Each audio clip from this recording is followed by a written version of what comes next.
muitos caras que eu dou nessa formação para empresários, lá no Em Busca da Verdade, que o cara redescobre que ele tem empresa, sabe? Como assim? Porque o cara... Por que tá? A gente não entende isso, mas tá acontecendo muito no meio empresarial. As pessoas perdem o controle da empresa. Essa coisa da oligarquia tem a ver. O cara vai. No começo, muito forte. Faz o IPO da empresa. Vende a empresa. Certo. Abre as ações. Vai pra Flórida. Abre um coco, sabe? Quando vê quem tá mandando na empresa, já é o compliance, o RH, o direitos humanos, sei lá qual é o setor X. E a burocracia tá mandando. Então o cara já tem um formulário pro cara atravessar e ir pro lugar pro outro. Quando o cara vai, aí tem o negócio do woke dentro, que ele também não queria, mas agora ele também não sabe mais o que fazer com relação a isso e tal. E aí quando o cara volta para a empresa dele, ele já não reconhece mais o negócio que ele criou. Muito comum. Muito comum. Isso aí tá mais comum do que as pessoas imaginam. A figura do herdeiro. O herdeiro é o problemaço. O cara chega lá, o cara que construiu tem aquele apego e tal. O cara herda, gastou dinheiro, playboy, blá blá blá.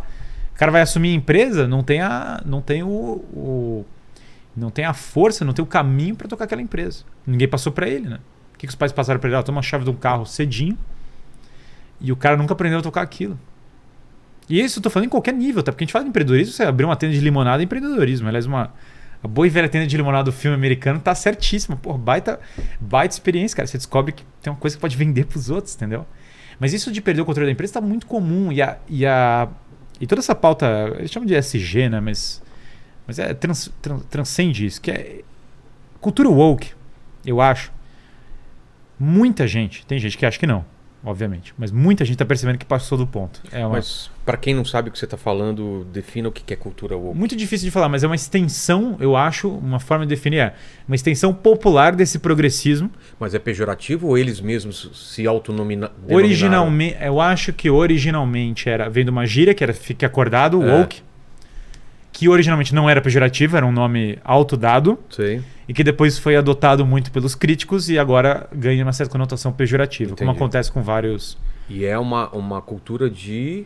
Eu acho a cultura woke, a minha visão ele é um transbordamento desse progressismo para um nível mais popular e online e outras esferas cultural. E aí, como todas as coisas, do acadêmico que fez lá o negócio de gênero na universidade, que já era um radical, que já queria desconstruir coisas e tal. Agora tem o cara no Twitter que ele não leu necessariamente o livro do acadêmico, mas ele leu o artigo de jornal do cara que leu o acadêmico, sabe?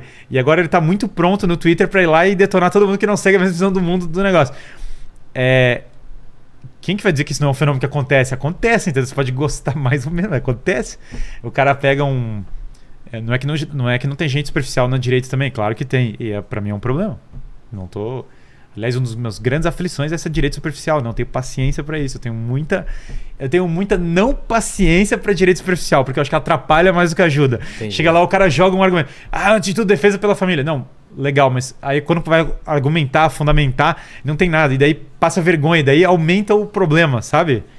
Eu prefiro que as pessoas parem, meditem, conheçam a tradição, conheçam as coisas, sabem argumentar. E igualmente, tem um cara que não leu o artigo universitário. Daí ele pega lá e fala, cara, agora eu vou xingar muito no Twitter, agora eu vou cancelar os caras, vou fazer a coisa. E aí agora é aquela coisa, né? Não tem fim, porque não tem fim. Não, olha só. Luke Skywalker era um homem branco, então agora a protagonista tem que ser a mulher, tá bom. Não, mas agora ela é uma mulher branca, então agora vai ter que mudar, então tem que entrar uma questão racial. Mas agora tem que entrar uma outra... E quando você olha, até o contexto básico histórico é perdido. Exemplo, Hamlet é o príncipe da Dinamarca. É só uma questão histórica, eu não tô nem entrando. Não é... As pessoas têm que entender, isso não é valorativo. Hamlet era um homem caucasiano por todos os padrões. Tá tendo a discussão agora da Cleópatra, né? Que colocaram ela negra e os egípcios estão revoltados, falar que ela não era negra, né? Que ela era de descendência grega. Exatamente. Ela é descendente de um dos generais do Alexandre o Grande. E aí você vê, o príncipe da Dinamarca não era chinês. Mas precisa ter um cara chinês lá. Cara, do mesmo modo que eu não vou pegar a história dos 5 reinos, ou Jornada para o Oeste, e botar um dinamarquês pra ser o líder da Jornada do Oeste, sabe? Pra ser o Sangoku lá na Jornada do Oeste. Pra ser o Triptaka na história da Jornada do Oeste, porque o Sangoku ficaria... No Sangoku Aliás, o Goku do Dragon Ball tem a ver com isso. Ele é meio que macaco, né? Daí ele vira um macaco, fica enfurecido e tal. Mas o Triptaka é um monge, né? Então vamos lá, vou botar... O Triptaka é um monge o quê? Oriental, evidentemente. Não é um dinamarquês. Se eu botar um cara dinamarquês, é estranho. Não encaixa com o livro. Do mesmo modo, a ideia de eu ter que forçar uma coisa que não comporta a obra por uma desconstrução é estranha. Começa a passar do ponto do equilíbrio para qualquer pessoa. Eu acho que não está tão ansiosa no debate imediato. Mas é que eu estou reparando uma coisa histórica. Você não está tanto reparando uma coisa histórica quanto você está simplesmente negligenciando um fato. E daí, Tolkien é racista. Por quê? Porque o Aragorn não é negro, sabe? Quer dizer, a história se passa na Idade Média. Não tinha muito... Na Idade Média não parecia a Nova York contemporânea. A Idade Média parecia Idade Média, sei lá. Eles não tinham muito acesso à África subsaariana, os europeus, direto por causa dos muçulmanos. Porque tinha eles não conseguiam circundar navegação, em termos de navegação, como foi depois dos portugueses. Aliás, os portugueses que garantiram esse mundo mais global que a gente tem, foram eles que deram o start. Então, vagamente pelo Sudão, pelo Rio Nilo, eles conseguiam ter algum acesso a pessoas um pouco mais da África subsaariana. Mas, no geral, o Saara era uma barreira muito grande para ter esse acesso. Entendi. Então, a cultura é diferente. Então, não tem uma cultura, como agora falam, afro-americana, não tem uma cultura dessa na Europa medieval. Então, quando o Tolkien não reflete isso nos personagens, ele não está sendo racista ao fazê-lo, ele está refletindo a cultura medieval tal como ele queria representá-la, tal como fidedigna aos textos medievais.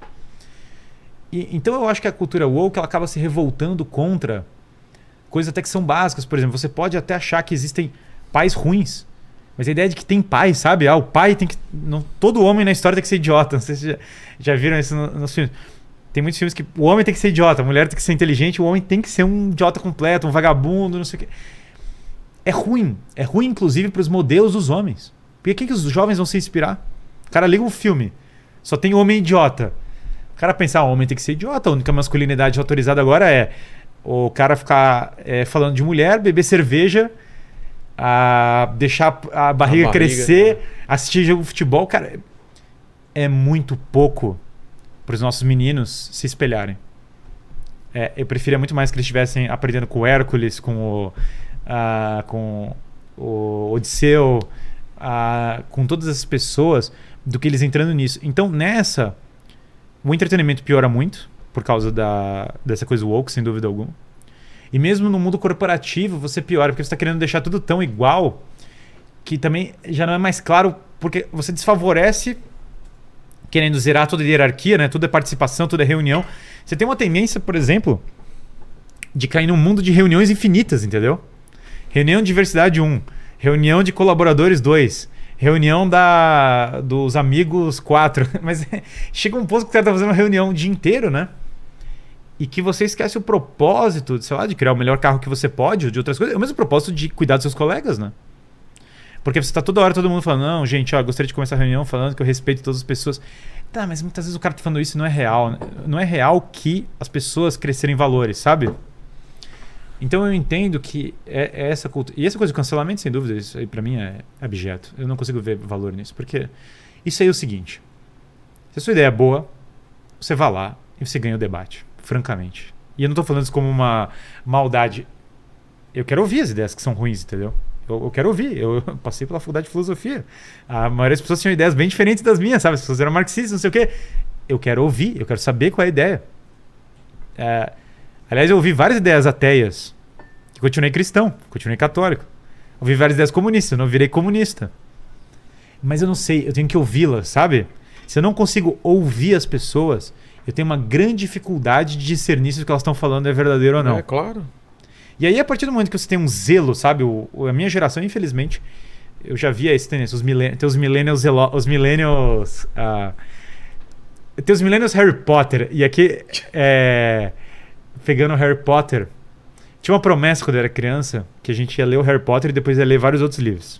Teve gente que leu Harry Potter e depois começou a ler outros livros. Leu, por exemplo, O Senhor dos Anéis e tal, foi ler outros.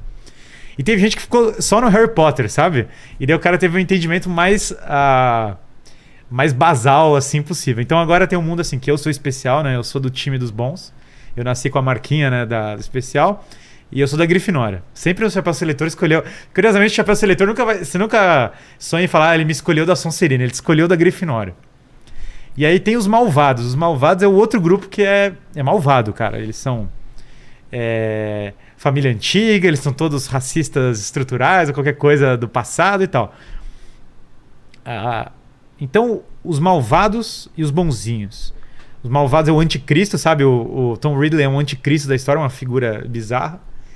O Voldemort, não pode falar e tal. E a Grifinória são bonzinhos.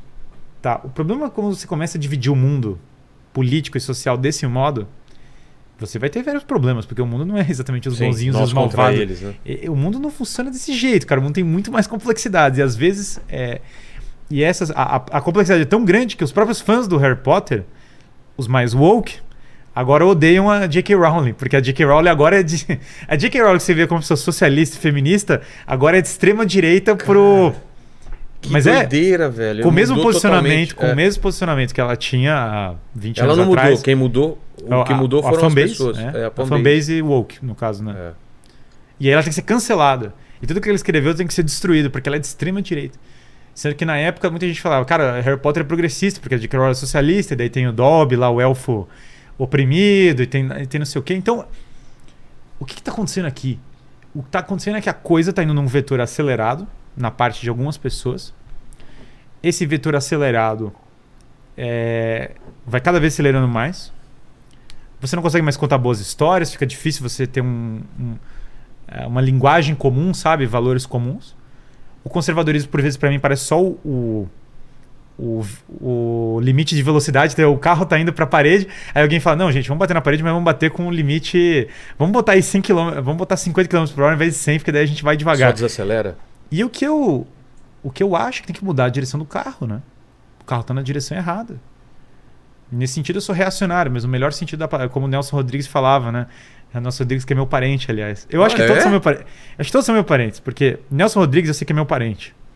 Paulo Freire. O Gilberto Freire eu sei que é meu parente. O Paulo Freire eu nunca fui atrás. Tá. Mas eu chutaria que deve ser longínquo. Então, dos dois primeiros eu me orgulho. Do terceiro, claro que não.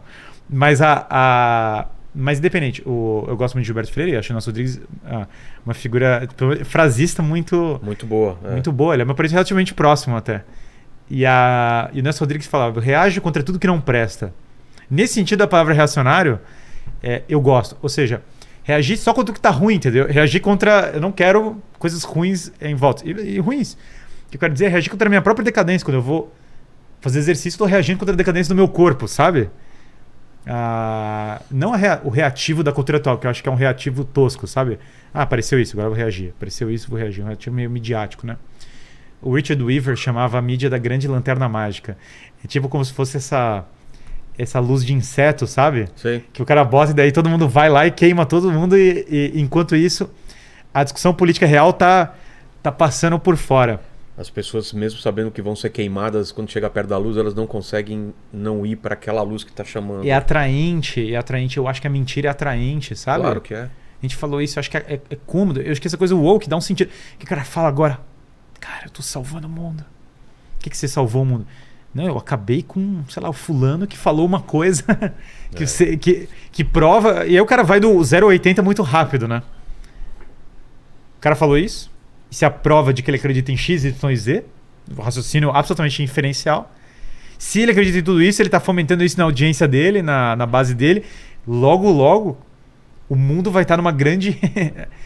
o mundo vai estar tomado pelas ideias malignas que o cara está falando. Então o Harry Potter clica na cabeça do cara e fala, cara, precisa matar o Voldemort, sabe? E cara, você não é o Harry Potter, entendeu? Vamos pra lá. E o cara não é o Voldemort. E aquela frase que ele falou... No mundo sensato você tem que parar e olhar o contexto, deixar o cara se explicar e ouvir a coisa. Essa é o bom senso. Vale pra todo mundo. O cara falou um negócio e fala, cara, eu quero que o cara se explique, né? O que você quis dizer com tal frase? Não é uma demanda tão óbvia e sensata, se explique do que você falou. Não, na nossa cultura ela é tão imediatista, ela é tão segundos, que o cara tem que... a impressão imediata é o que vale. Não é o que está na intenção profunda da pessoa. Isso é falta de autoanálise. Você vê numa geração que não sabe olhar para a sua própria análise. Porque qualquer um de nós, se nós olharmos a nossa vida é cheia de coisas ruins. Ninguém tem uma vida imaculada. É por isso que eu acredito na religião, porque eu acredito que as pessoas não têm uma vida perfeita. Porque eu acho que eu não tenho uma vida perfeita, que eu preciso melhorar. Porque eu acho que ninguém tem... Eu acho que a perfectibilidade humana, a história do Rousseau, o homem nasce bom não existe, sabe? Não existe.